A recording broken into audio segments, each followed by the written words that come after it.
Thank you and God bless you, those online and here in person at the Temple of Clarity in Vista, California. May 29th, 2018.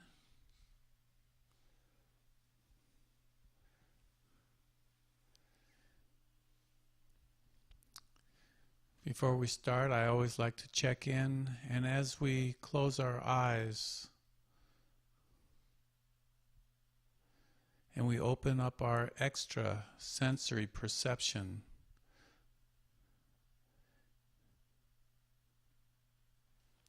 and we open our ears to the sound of the angels singing,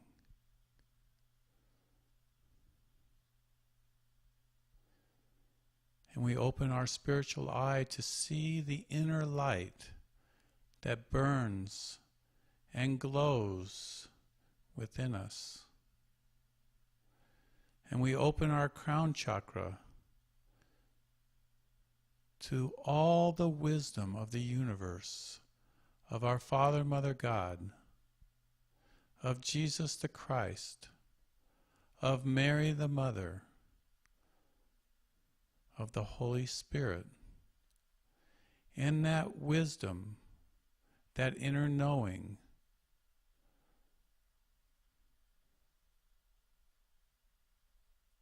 begins to shine in our mind, in our consciousness, in our subconscious, and in our unconscious mind. And that light removes all that is not real, all that is not eternal.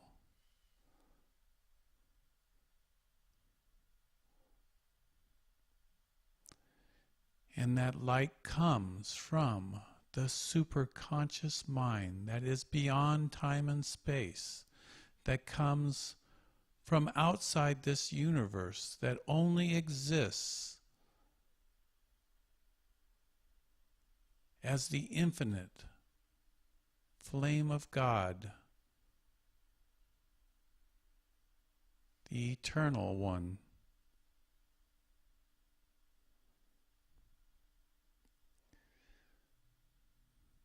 And now as we come and we are aware of our bodies, that is a living antenna, a sensor of the divine, a sensor of beauty, of holiness. And put that attention out into this room. As the angels and the masters and the perfected ones come to sit with us,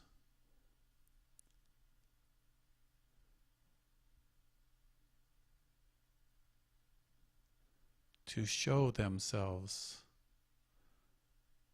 reveal some aspect of divinity that we were not aware of, if we choose to open our extra sensory perception.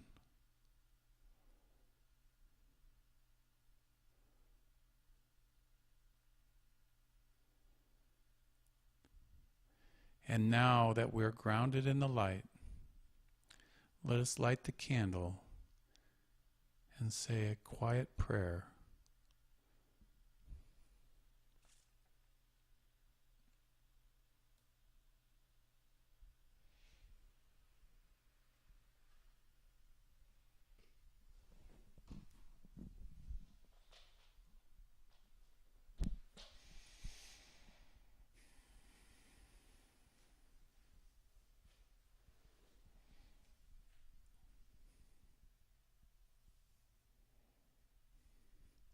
All-loving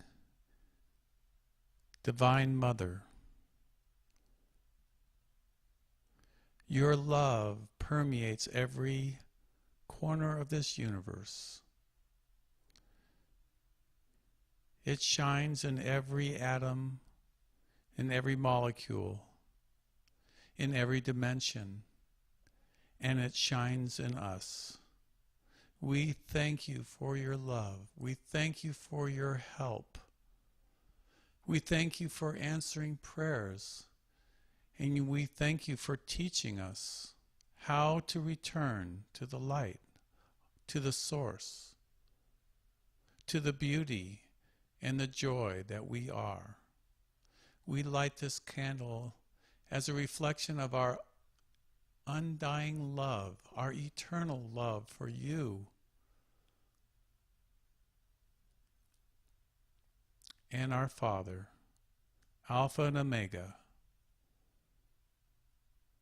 the beginning and the end.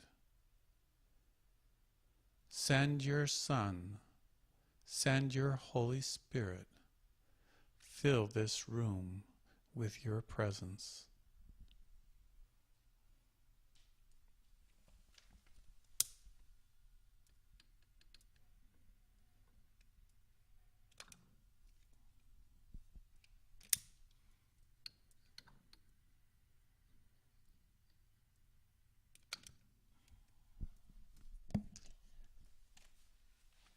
Thank you, Angela.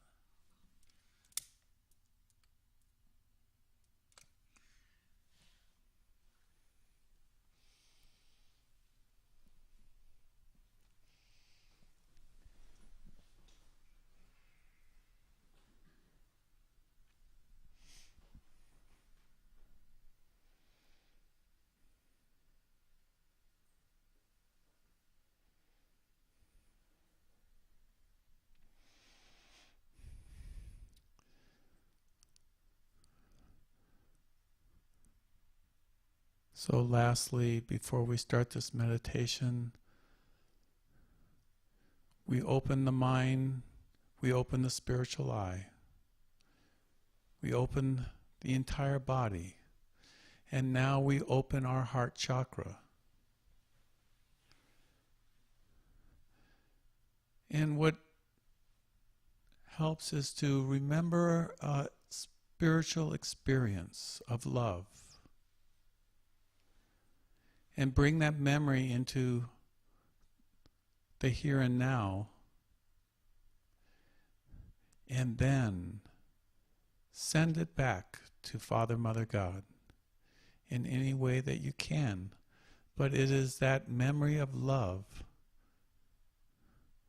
that flame of love, that creates a bridge of light, creates that fiery chariot that we can ascend on to the highest heavens, to the feet of our Divine Mother. So choose your memory, bring it into the here and now, and then send it like a fiery arrow and see what God will do for you today.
space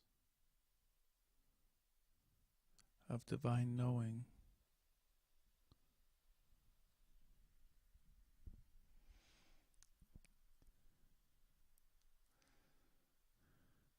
Refocus on your heart chakra and that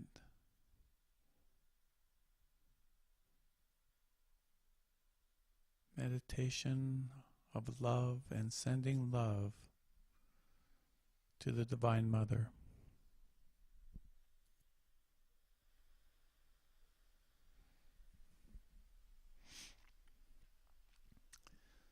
You can breathe into your heart chakra and breathe out the sacred fire breath and give that as an offering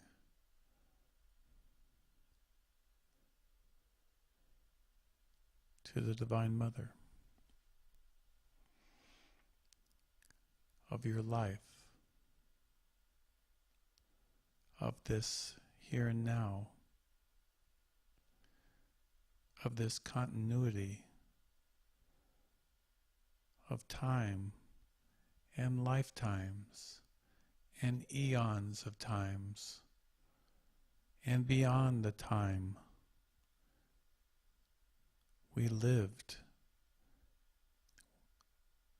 with her in love, in wholeness, in peace and happiness.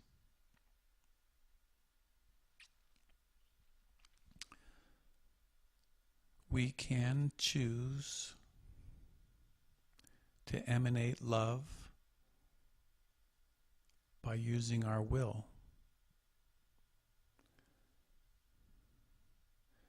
And that is a power beyond our comprehension that shakes the universe, that moves galaxies, that creates miracles, that pulls the masters and the angels to our very side to assist us when we pray in love. And that love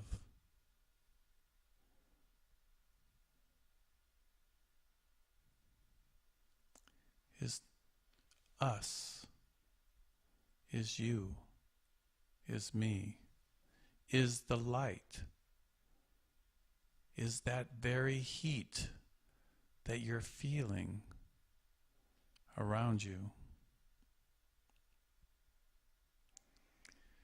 This song is called All Is Forgiven, and it's a song to the Divine Mother. And the song says, thank you, over and over again, from love. And we rest in that love of the Divine Mother as we are being held like a baby in her arms, protected, guided.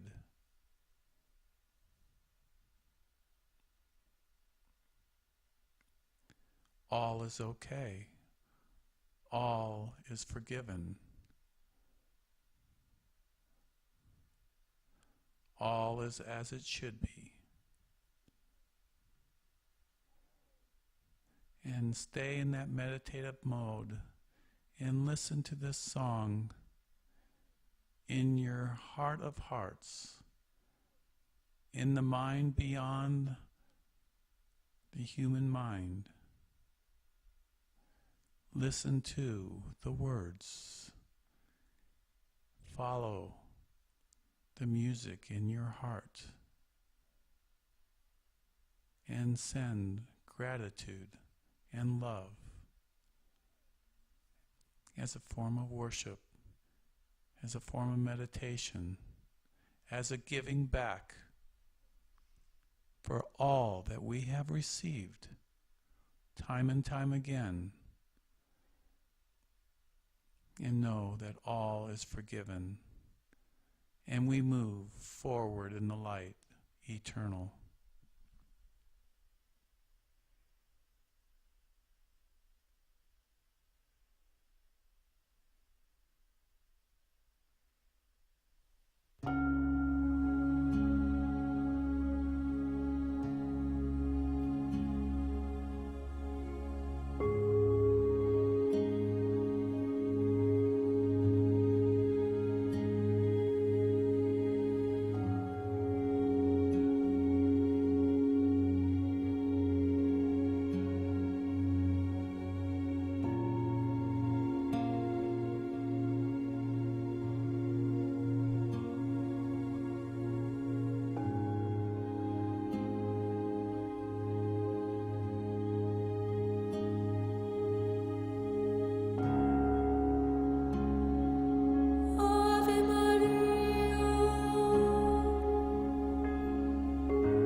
So let us take a moment now and absorb these light frequencies into your chakras, into your soul.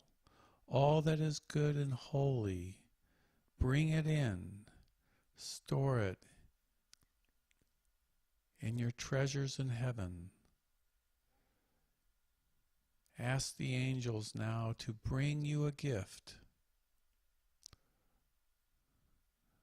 a little treasure, a remembrance.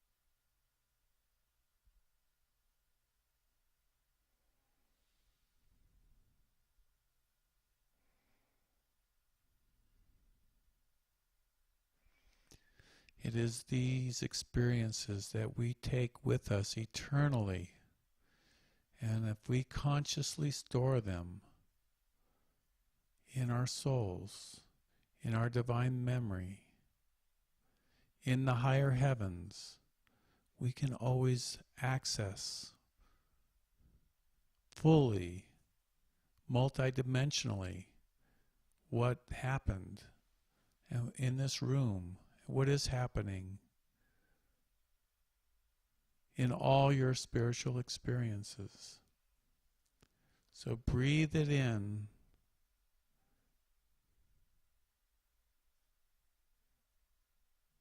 Store it in your inner mind, in your inner heart, in your light body.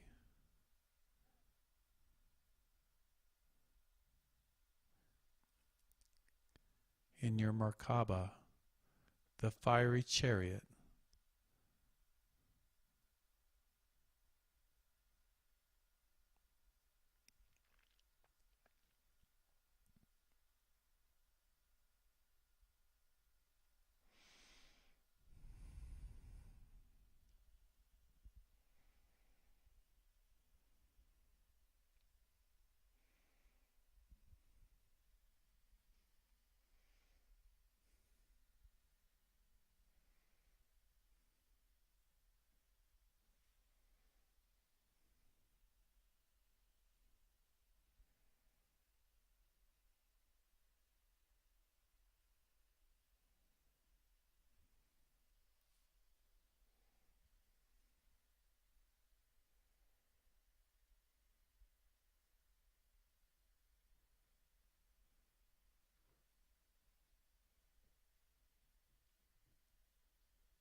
I'd like to read our mission and vision statement from the Heart Center. But before I do, I think I'll just play this video that was released that really summarizes the Heart Center movement that David gave yesterday, I believe. The Heart Center community and movement is a community of divine love, founded upon divine principles, values, and this sacred opportunity to engage heaven with earth. The Ascended Masters and their initiates, their disciples, the holy brethren and sisters who walk the earth to serve God, one another, and to love God and one another with all of our hearts, minds, our strength, and our souls. As we engage with heaven, with the ascended hosts, with the ascended masters, divine beings, cosmic beings, and enlist their support, their light, their attainment to help us upon earth in fulfilling our reason for being, through this sacred engagement betwixt heaven and earth, there is the release of light, the release of divine radiation, ascended master instruction, truth, wisdom. And this is what we do and what we provide as a platform for you, the individual initiate, disciple, heart friend, to engage with us in a loving, cooperative way. These broadcast services are our statement to the universe of what we desire: peace upon earth, unity, harmony, brother-sisterhood, and love perfusing the cosmos through our hearts in this heart-streaming activity. Every broadcast service is a collective heart-streaming activity. The love from our hearts streams forth through our individual hearts and our collective flow field that we've co-created with God, and the majesty and the miracle of it always brings uplift and support to us, encouragement, and a little enlightening spirit to us. And hopefully your day will go better, you'll feel brighter, you'll feel more cheery, you'll feel buoyed up, so that you can do your work, your creative work with God better, more harmoniously. The Heart Center community and movement has no official membership. The only key to membership, if you would like to call it, is an open heart and mind, an honest desire to be of service through collaborating with others of like mind and heart, and that you will use what you receive to glorify God and magnify the Lord within your life and within the world. Your motives must be pure and honest and true. We have many opportunities through our website, Meru University, a modern-day mystery school, not so mysterious any longer. We have many courses that you can take. And each of these provides an impetus for self-realization, enlightenment, and liberation.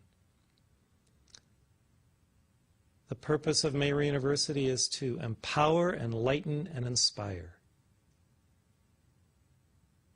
We have, in addition to Meru University and our daily free 3-hour broadcasts,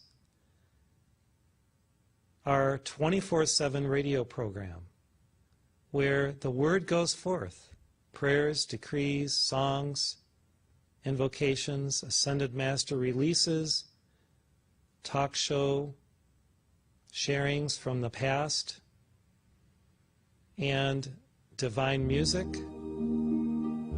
discourses, darshans. And this 24/7 opportunity is so easy to engage. You just click on the little arrow on the home page on the left and listen. And then when you're done or you desire to turn it off, click again. We also have a compendium of over 5,400 Ascended Master releases called Heartstreams that are free for your listening enjoyment. Many are videos, and then many are also transcribed. We have inspirational sharings in our Heart Friend Wisdom series. Dozens and dozens, if not hundreds of them, over the last 13 plus years. We have wonderful YouTube videos, almost 1,000 YouTube videos that are free for you to watch and listen to and watch again and again at your leisure. And we have many inspirational sharings through our creative arts team of visuals that are magnificent and are co-creative of the Aquarian Golden Crystal Age, which we all desire to see manifest upon earth. We have many guided meditations and sharings from heart friends that bring their wisdom to you directly to where you are on your mobile phone, tablet, home computer, or any electrical device that will receive them. And we also have a wonderful online store and a physical store here in Livingston, Montana called the Alchemy Exchange, where we provide many resources for your enlightenment and enjoyment. Our books, our DVDs, our CDs, lots of music, crystals, organites, inspirational cards, statuary, framed prints, and wonderful images by Marius Michael George. There's so much to share with you. If you're here physically in Livingston, we have a huge selection of used spiritual books of all kinds. And stop in and see what we offer. Thank you for engaging with us in this collective spiritual work for the ascension of planet Earth, the enlightenment of all mankind, and the liberation of every soul. Yes, our souls are precious. Our souls are what we are about. Our soul expansion, our soul liberation, and the love that will facilitate it, the enlightenment, and living in harmony with all of our precious brothers and sisters around the world. Thank you.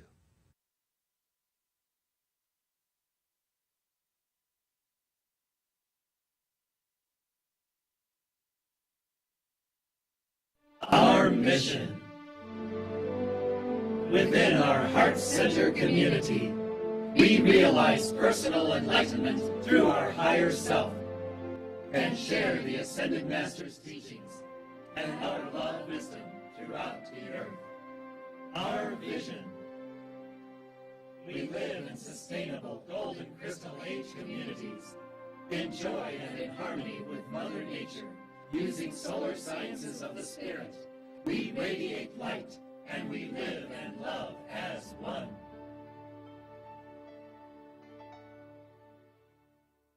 What you didn't see is they created this beautiful video with beautiful, like ethereal city. When they say Golden Crystal Age cities, they had this beautiful like Taj Mahal with rainbow colors, and it was really beautifully done, the artwork. It's on the home page of the Heart Center now. They just amazingly put that out over the weekend. Really enjoyed it. I listened to it earlier this morning. So that gives you a little idea more, and also gave me a lot more insight on some of the, the Heart Center movement in itself. Was just a lot of fun, and encourage you to take a look at the website. They just opened up Meru University, this learning center where they have, I don't know, over 100 lectures, classes on different topics, and a learning management system. So they're building it, they're creating it, and from absolutely square one 13 years ago to this beautiful worldwide movement. I so empowered by the light and the Holy Spirit and the angels and the masters. It's amazing to me how something could flower so quickly. You know, I guess it's when the time is right, the time is right. So, I'd like to open the mic now to Carlos, who we haven't seen in a long while. And I think he has some sharing maybe to do. No, he's in a zone. If anybody has anything they'd like to share, or talk about. I think last week we had Ava participating a couple of times, but maybe not. Yeah, I actually prefer just to remain silent. We used to just do that. We used to just, after the meditation and whatever happens in the room from the meditation, just leave in silence, but just take it in, because it's always something beautiful, something sacred.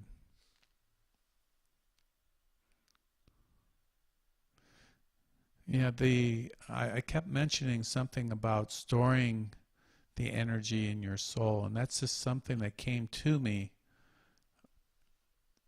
like in a dream or something, that we can consciously store all of our spiritual experiences, all of our good memories in a place,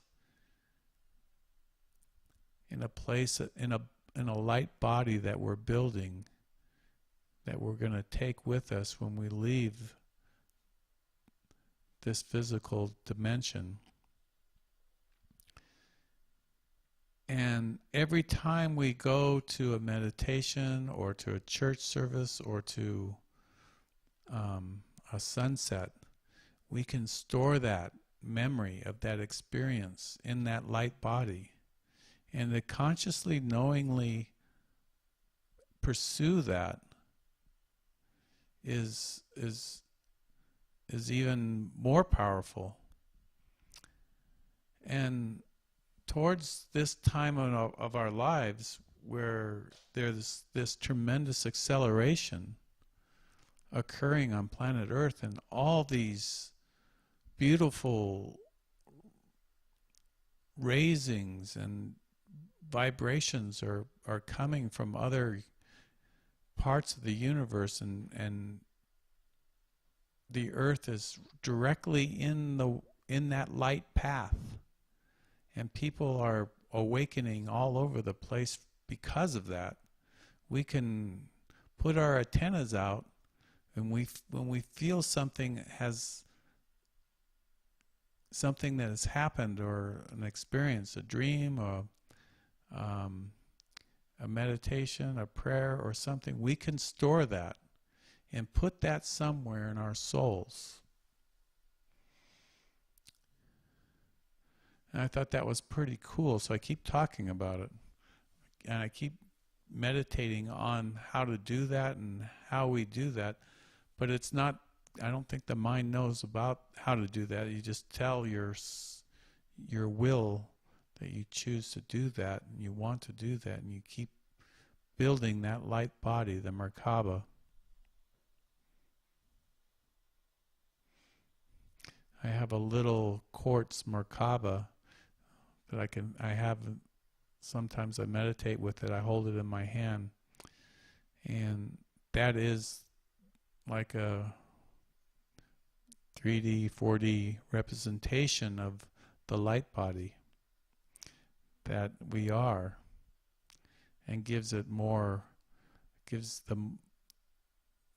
physical oomph when you have something that is tangible like that, or a crystal. You could store it in a crystal too, in your crystal light body.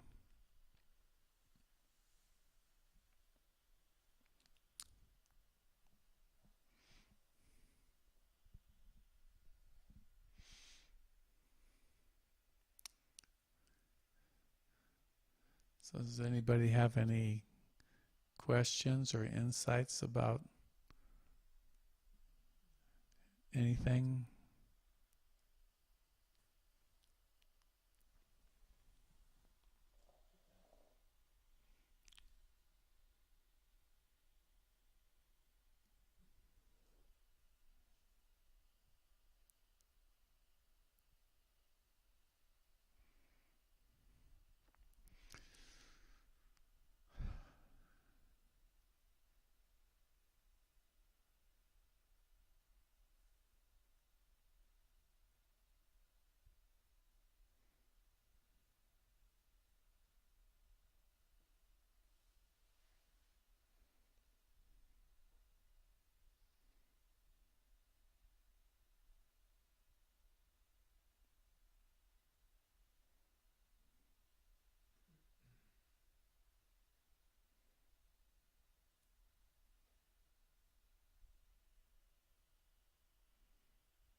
If anybody online has a question, you can email me at dennis59@gmail.com.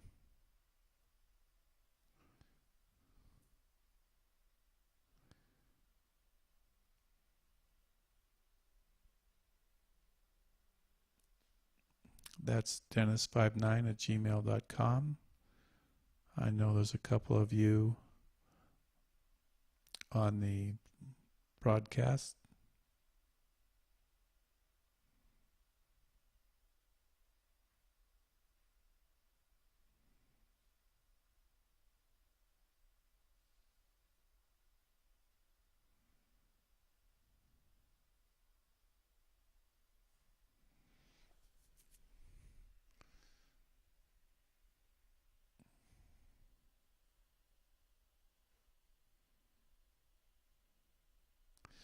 Looks like we have a question here.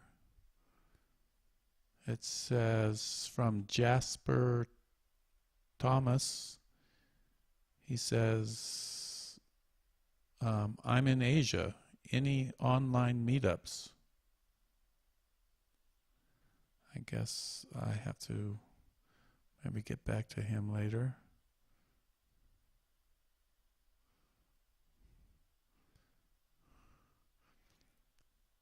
That's the only one.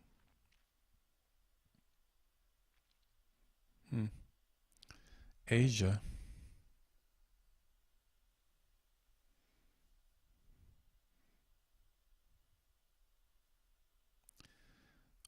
Well, we have a little gift for you. I think, Laura, you got your gift last week, but Carlos, you didn't get yours. You got the little card? Angela, you didn't get your little card. We have a little Mother Mary card that is from the Basilica of the Virgin of Guadalupe that we had blessed by a priest that was just ordained. A beautiful, shining example of, like an angel that reincarnated and is now serving the people in Mexico City.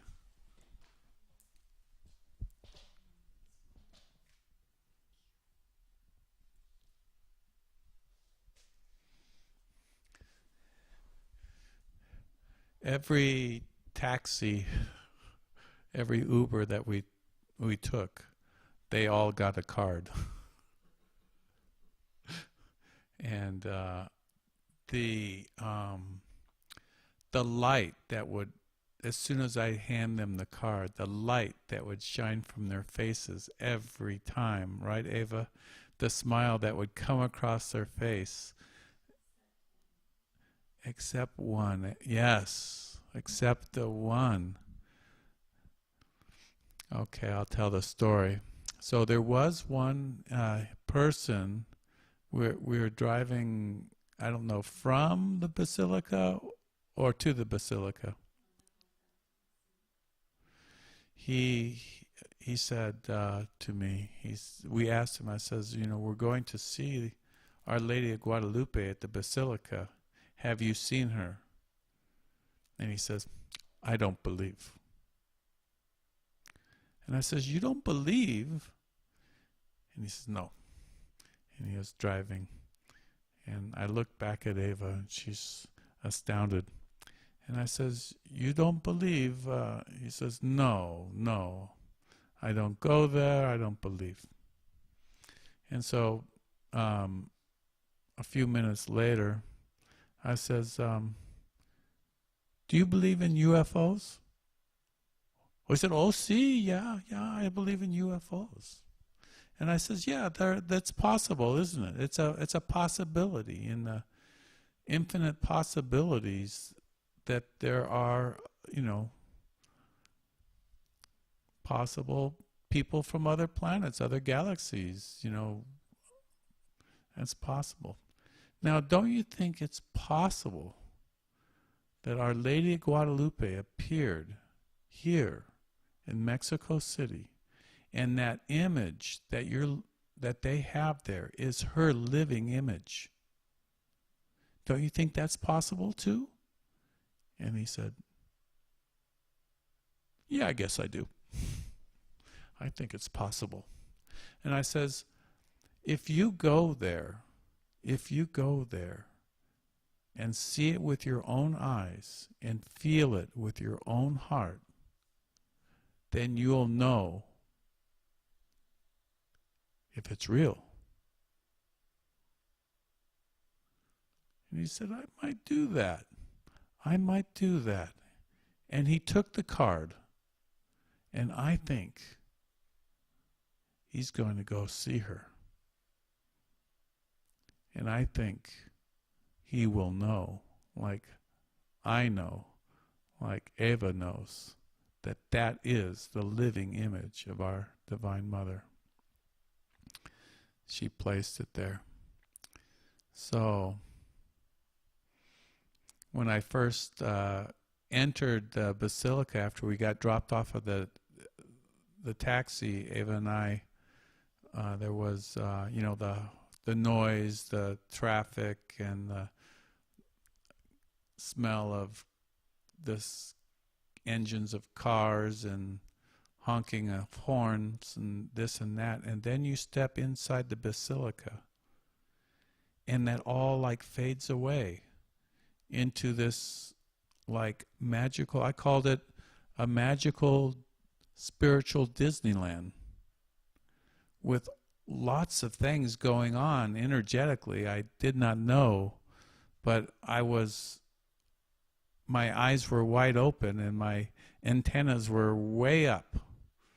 My sensors were, the Geiger counter was reading off the chart, the energy.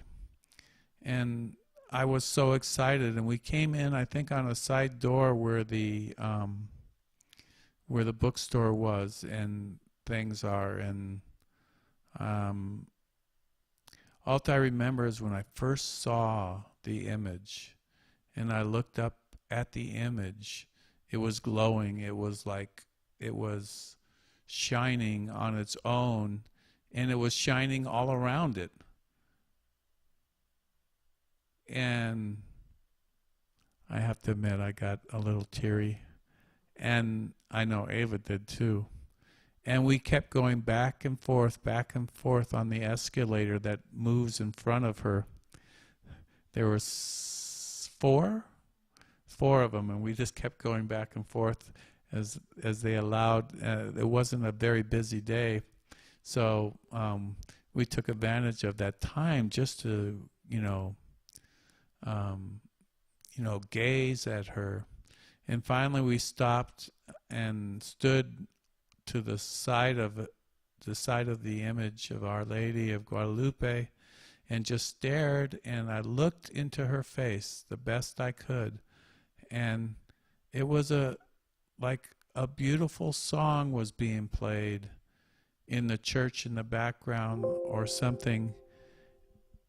And there was a beautiful download I was getting at the same time from her, as she was just non-stop, without a pause, this stream of words were coming into my mind. And I go, am I making this up? And I looked over, and behind me was maybe 15 other people, and they were all getting the same thing. Standing there looking at the image, all, you know, doing the Catholic blessings, and their faces shining with the light and love for Mother Mary. So I think they were all getting something too. And then I walked around the basilica also, the big temple itself, which is very big, with ceilings maybe 200 or 300 feet tall at the point where the image is. And there were 3 lights on the back that never moved. And I was watching them, and I said, "Is that a reflection of a light of a floodlight, or what are those 3 lights?" And I watched them and looked at it from the back, looked at it from the side, looked at it from all over, and it wasn't there the second day.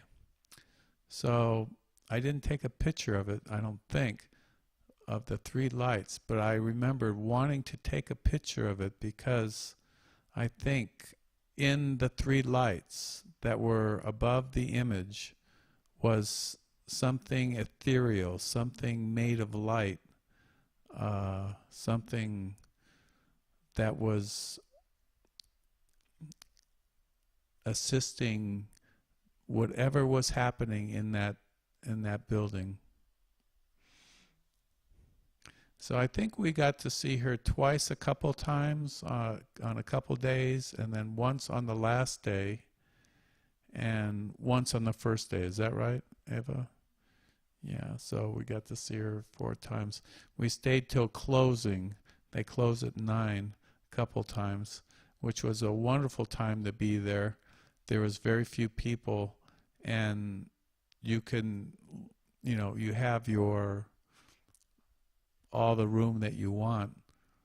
The pilgrims come on Sundays, and it's very busy, and lots of people, and it's a gigantic place. I would say like a half a mile or a mile in circumference, the entire complex. The last day we went to the casita that Mother Mary asked Juan Diego to have built for her little house that she wanted when she talked to him. And the little temple that they built on there holds maybe 75 people or whatever.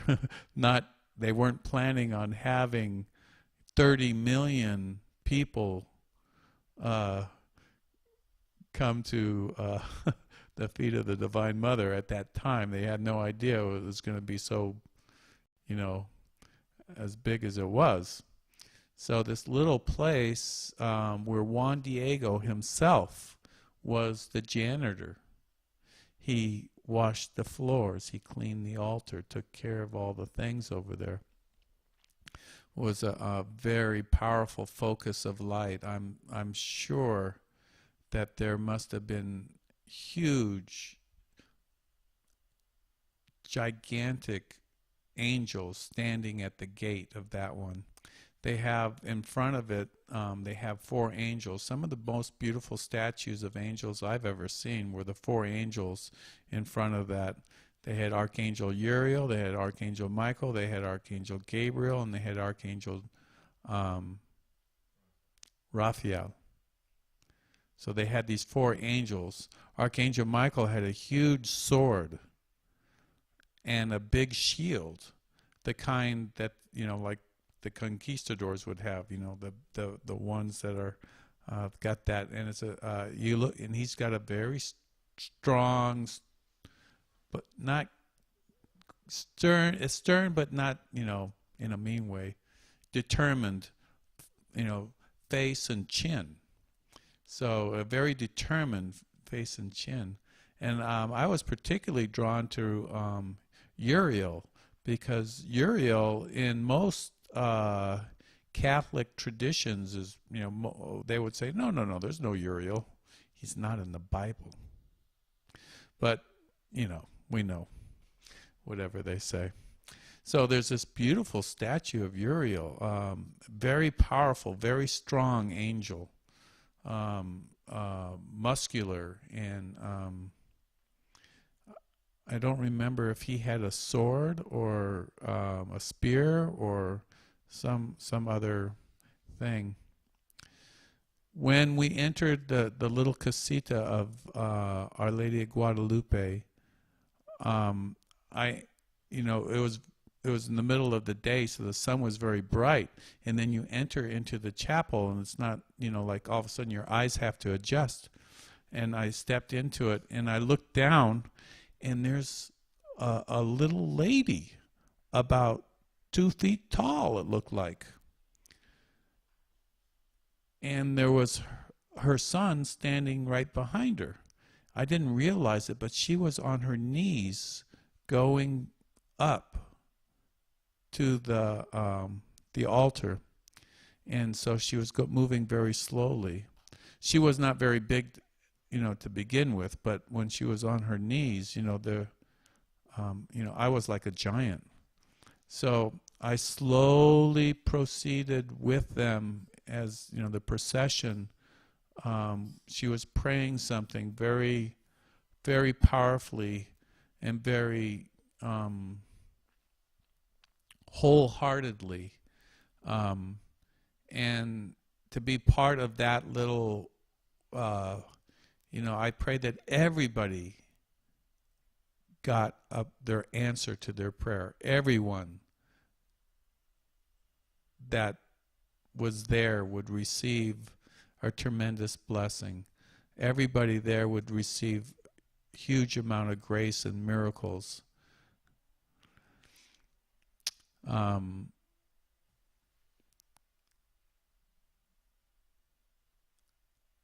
It was a very interesting. That was on the top of the hill, where the basilica is down below, maybe quarter mile away, but on the top of the hill where I guess she appeared is where the basilica is. And that's just one of the many little, I call it a spiritual Disneyland, because there are so many powerful places in that area. That being the top, and then going down from that little casita, that little church, is a out of this rock comes this spring, and they built around it so that people can get this water. But the water looks like it's coming right underneath the church. And Mother Mary always uses water in Lourdes and Fatima. Wherever she goes, she usually sets up a spring or something for people to use that water. And I think all the Divine Mothers use that energy, those energies of spring that a spring does for healing in many, many different ways. And so I got a little video of that, and I washed myself in that holy water, and I saw other people doing it, and I knew that was another sacred spot right there. That was a very, very good place to meditate, to pray. There was a spiritual, there must have been an angel Deva in that spring over there, something that was stirring the waters. And then they have, places where they have statues of Mother Mary and statues of Juan Diego, statues of the bishop, statues of Pope Paul, I think, big statue of him. But they have a very, very big statue almost 100 feet, I would say, of Jesus with a crown and a scepter. A very beautiful face, a very symmetrical statue. Somebody, a real master, must have really made that that statue, and it's in a beautiful garden area. And Ava was commenting on how beautiful the garden, this part of the garden, was, because she was thinking that the gardeners weren't doing a good job earlier, because of the, I think, probably because of the crowds of people. It's hard to maintain that big of a space.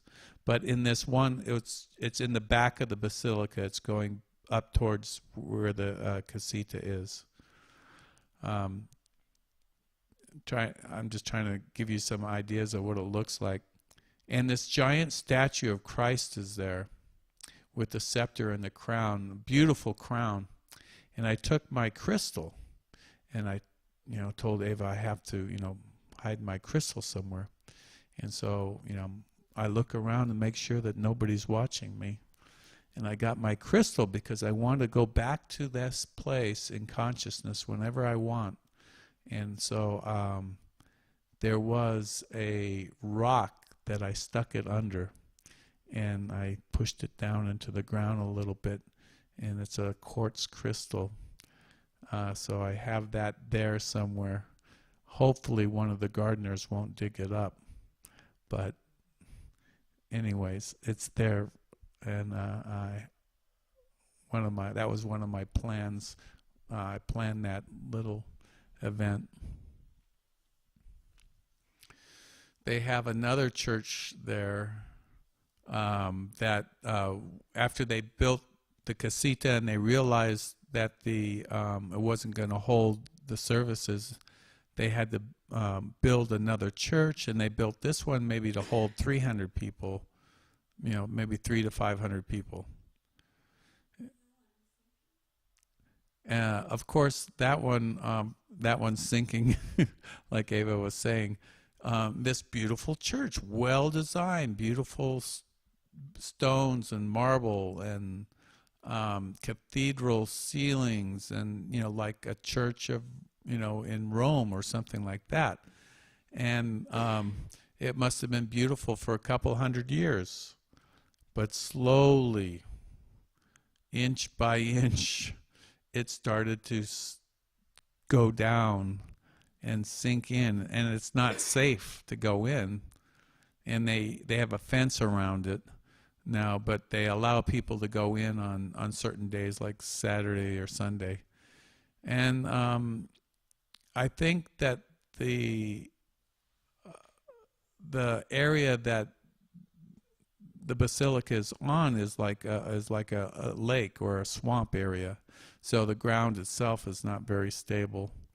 And of course, there's a parking problem, and they decided to have underground parking. Not a good idea. So it just moved things around. So many things, in hindsight, that they did, I'm sure they would have never done, as far as, if they were able to project out in the future, the mistakes that they made. And right next to that church is another church, and I don't know what that other church that they built right next to it looks fine. They spent a lot of money on that. But that one, too, has some, structural problems. And so they had to build, the big basilica. Now, this one, it holds thousands of people. It's very big. And from the back, and you're looking at the image of Our Lady, she looks like a little postage stamp. It's just so big up there. And in the cathedral ceilings are so big. But they didn't use the heavy materials like, stones and, the bricks and things like that. They used a different kind of building, it's a modern design, which, some people don't like and some people like. So, but I totally forget about the design when I'm in there. You can't take your eyes off of the the image and the energy that's there. It's so, beautiful. Well, we have some cut up watermelon and stuff to share. I think we'll end this broadcast now. Thank you for joining us, everybody, and God bless you. We'll see you tomorrow. If you can, join us. We're going to do the New Age Rosary, and it starts at 7:30. God bless you, and good night.